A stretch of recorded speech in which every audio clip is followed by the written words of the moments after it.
금요일마다 있는 코너 장외 주식 바로 알기 진행을 해보도록 합니다. 다양한 이 투자처를 좀 모색을 하고 있어요. 그렇다 보니 이제 장외 주식에도 눈을 돌리는 분들 많으신데요. 이 시간 주목을 해주십시오. 자, 오늘도 이분과 함께 말씀 나눌게요. 한국장외주식연구소 소영주 소장과 함께하겠습니다. 소장님, 어서 오십시오. 네, 반갑습니다. 네, 안녕하세요. 어려운 시장 계속 연출이 되고 있는 것 같아요. 네, 이 가운데 그렇습니다. 우리 또 장외 주식 시장에서 또 수익을 내면 얼마나 좋을까 싶은데 오늘도 좋은 강의 부탁드려요. 네, 알겠습니다. 개미군단의 힘이 대단합니다. 주식 계좌 거래수가 사상 최대를 돌파했습니다. 코로나19 사태 이후 현재까지 22조 원을 순매수하고 있습니다. 오늘 또 기관과 애국인은 매도하고 있는데 우리 개미군단 오늘 또 매수에 들어가 있습니다. 이렇게 22조 원 넘게 주식을 사면서 약간 가열된 양상이지 않습니까? 금융당국도 우려하고 있습니다. 그런데 이들이 집중도로 편입한 종목을 봤을 때 삼성전자, SK하이닉스, 현대자동차 실질적으로 생산과 소비에 민감한 주식들입니다. 이 코로나19 경제 침체에 직격탄을 맞는 종목들을 대량으로 구입을 하였습니다.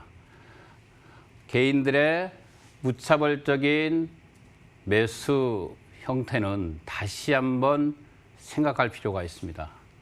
이럴 때, 위험할 때 좀 더 멀리 보는 주식, 우리 장외 주식 한번 공부해 보겠습니다. 오늘 여러분들에게 알려줄 내용은요, 장외 주식의 가격 결정은 어떻게 이루어지는가? 장외 주식은 통상적으로 봤을 때 일정 시점에 사람들이 보유하고 있는 주식의 양과 또는 실제 회사에 존재하는 양이 서로 합일치 않은 시점에 가격이 결정된다고 말을 합니다. 그러나 장외 주식은 수요와 공급의 원칙에서 미래의 성장성에 무게를 두고 가격이 결정되기 때문에 불확실성은 좀 더 큰 건 사실입니다. 사실인데 대부분 이게 수요와 공급의 원칙자들을 볼 필요가 있겠죠. 가격 결정할 때 공급자, 장외 주식의 공급자는 바로 VC 기관들입니다. 그다음에 회사를 설립한 사람들이겠죠. 대주주 또는 회사의 직원들이 장외 주식의 공급자 역할을 합니다. 보통 이들의 기관들의 산출 방식은 기본적으로 매출과 순이익을 보고 있습니다. 성장사와 크게 다르지 않습니다. 다만 이 주식의 수요자가 장외 중개업자와 개인들입니다. 이들이 주식의 공급자 이주의 가격을 결정하기 때문에 이때 장외 주식에서 가장 크게 생각하는 게 바로 상장입니다.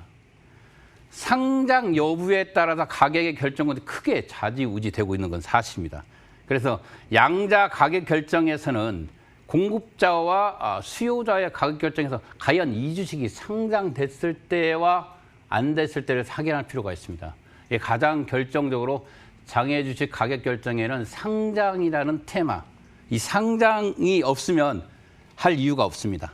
그래서 이게 장외 주식 가격 공급의 원칙에서는 대부분 공급자 위주로 따라가고 있습니다. 그런데 요즘 장이 좀 안 좋지 않습니까? 코로나19 사태 이후로 좀 바뀌었습니다. 공급자는 많은데 수요자가 없습니다. 장외 주식도 많이 싸져 있습니다. 이럴 때 장외 주식의 찬스가 오고 있습니다. 요즘 거래소 코스닥 특히 진단키트 관련들이 정말 테마주를 형성하고 있습니다.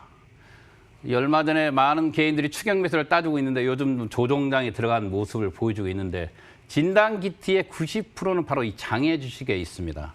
얼마 전에 우리 보시면 진단키트 관련 회사들이 지금 앞서 제가 보시면 시젠, 수젠텍 이런 회사는 상장이 됐지만 솔젠트라든가 코젠바이오텍 또는 필로시스 이런 종목들은 아주 비상장입니다. 기본적으로 얼마 전에 긴급 승인된 회사를 봤을 때도 5개 종목이 긴급 승인됐는데 이 중에 시젠을 제한 나머지 주식들은 전반적으로 비상장 주식에 있습니다. 과연 이런 시점에 우리가 진단키트 시장에 도전할까요? 그럼 진단키트는 어느 정도의 기술력과 시장성을 확보하고 있을까요? 기본적으로 지금 현재 시장에 있는 비상장에 있는 시젠을 제한 비상장 주식의 형태들은 상당히 열악합니다. 또한 진단키트 시장 자체가 진입장벽이 낮습니다. 낮기 때문에 현재 우리나라에 신청돼 있는 회사들만 65개, 현재 수출 허가 난 기업만 27개입니다. 상당히 많이 난립되어 있죠. 대한민국의 진단키트가 강국입니다. 왜 이렇게 강국이 됐을까요? 간단합니다. 위기사항에 즉각적으로 정부는 민간업체에 진단키트를 의뢰하였고 민간업체는 발빠르게 진단키트를 만들었고 이것을 정부는 발빠르게 승인을 했습니다. 사전 승인이라는 제도를 가지고 이러면서 진단키트 시장에서 대한민국의 진단키트 강세가 이어지고 있죠. 그런데 현재 미국부터 시작해서 현재 여러 나라들이 코로나19 사태에 헤어나지 못하고 있습니다. 각 나라들마다 진단키트를 만들고 있습니다. 그리고 진단키트가 우리나라 대형 제약사들은 하나도 없어. 왜 없겠습니까? 그동안에 수익이 나지 않았습니다. 메르스라든가 사스 때도 솔젠트라는 회사는 만들었습니다. 그러나 크게 이익을 보지 못했습니다. 코로나19 사태 이후에 시장을 봤을 때 과연 우리가 또다시 진단키트 시장에 투자를 지속적으로 해야 될 것인가 고민할 필요가 있습니다. 비상장에서 지금 가장 핫하게 움직이는 진단키트 주식이 솔젠트입니다.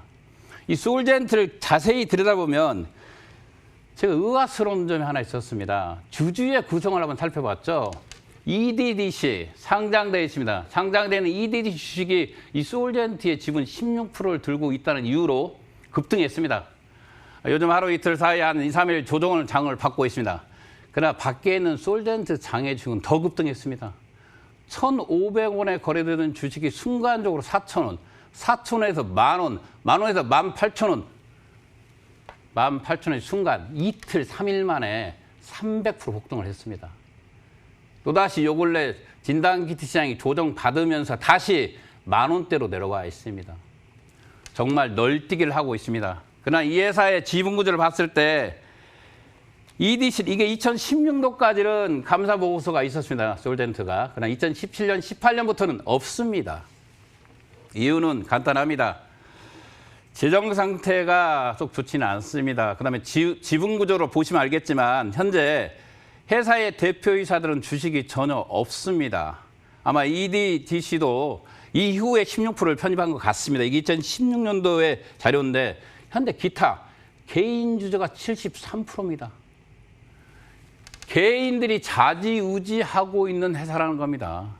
현재 책임 경영을 위해서라도 현재 경영권자들이 EDCG 말고는 없습니다. 주식이요. 이런 주식이 시장에서 가장 많이 손바뀜이 이루어지고 있습니다. 개인들 간의 중심으로 이루어지면서 피해 사례가 급증할 수가 있습니다. 저는 이럴 때 이렇습니다. 누구나 추월하는 진단키트 시장을 보는 게 아니라 이럴 때 좀 더 멀리 있는 장애 주식. 저는 개인적으로 게임 회사에 눈을 돌릴 필요가 있다. 이렇게 말하고 싶습니다. 실은 기본적으로 사람들이 지금 집에 있지 않습니까? 어디 돌지 못하잖아요. 각종 게임사들의 매출액이 사상 최고치를 경신하고 있습니다. 이건 사실입니다. 이건 팩트고요. 게임 회사 주식 중에서 특히 비상장 주식, 장애 주식에 있는 크래프톤, 배틀그라운드죠. 배틀그라운드 여러분들 많이 해봤을 거예요. FC 게임인데요. 상당히 재밌습니다. 이게 한때 이 주식이 80만 원까지 올라갔던 종목입니다. 상장이 뒤로 좀 미뤄지면서 현재 43만 원대 가격을 형성하고 있는데 기본적으로 이런 코로나19 사태 때 좀 멀리 있는 게임 주식에 눈여겨보는 건 어떻겠습니까? 두 번째로 추천하고 싶은 게 바로 EVR 스튜디오입니다. 이 개인들이 투자의 한계가 있습니다. 이 투자의 한계에서 기본적으로 기관들의 형태를 살펴봅니다. 기관들이 어느 곳으로 갈까? 요즘 가장 핫한 기관이 누굽니까? 알토스 벤처스입니다. 배달의 민족이라든가 또는 배틀그라운드라든가 성공한 회사들을 모조리 투자한 알토스 벤처스가 어느 회사에 투자하는가? 이걸 관심 있게 보고 있습니다. 바로 알토스 벤처스가 1차와 2차 연속 2번으로 EVR 스튜디오에 투자했습니다. EVR 스튜디오의 주인은 기생충 아시죠? 영화 기생충 만든 바른손 이에나이가 최대 주주입니다. 그런데 2대 주주는 바른손 그룹의 문양권 회장이 2대 주주로 자리 잡고 있습니다. 카카오 벤처스, BTC 인베스먼트 이렇게 누구나 알만한 회사들이 투자한 이런 회사들은 안정성을 확보하고 가고 있습니다. 이렇기 때문에 상위 위험할 때 또는 장이 답답할 때는 저 멀리 있는 장외 주식 한 번쯤 생각해 보시기 바랍니다. 감사합니다.